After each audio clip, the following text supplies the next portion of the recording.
So yan, kung makikinig nyo ay nasa gitsit yung carburetor, ibig sabihin yan puro gas yung napasok mga bossing, nasasakal yung carb. Pag niluwagan nyo to, mapapansin nyo nataas yung minor. Ayan, kung mapapansin nyo tumataas yung minor, ibig sabihin yan may pumapasok na hangin. Yan, nakokontrol na rin yung pagpasok ng gasolina. So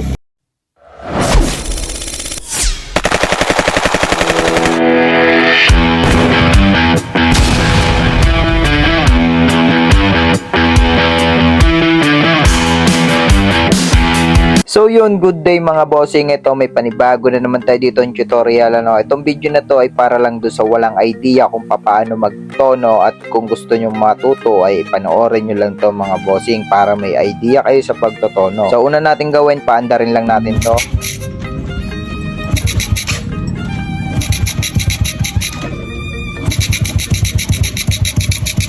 So yan mga boss, kung makikita nyo ay wala nga sa tono yung carburetor. So una natin gagawin mga boss ay pihitin lang natin yung minor, dagdagan na lang natin, itaas lang natin yung idle nya. So yan, kung makikinig nyo ay nasa gitsit yung carburetor, ibig sabihin yan puro gas yung napasok mga bossing, nasasakal yung carb. So ang gagawin lang natin dito mga bossing ay para may tono natin, yan, tinaas nga natin yung minor kanina, pinihit natin. Sunod nyo naman pipihitin mga bossing ay yung itong air screw na to mga bossing. Ang pagpihit nito mga bossing ay paluag lang. So pag niluwagan nyo to, mapapansin nyo nataas yung minor. Ayan, kung mapapansin nyo tumataas yung minor, ibig sabihin yan may pumapasok na hangin. Yan, nakokontrol na rin yung pagpasok ng gasolina. So may napasok na hangin at saka gas na siya mga bossing. Kung makikita nyo tumaas na, pwede nyo na pong babaan yung minor nya mga bossing.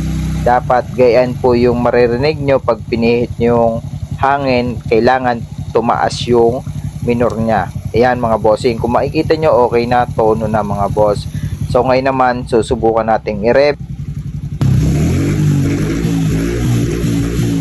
Ayan, i-rev na natin. So subukan nating patayin, tapos padyakan natin. Kung makikita nyo kanina, pag binadyakan kanina ang tagal pa andarin, ngayon padyakan natin.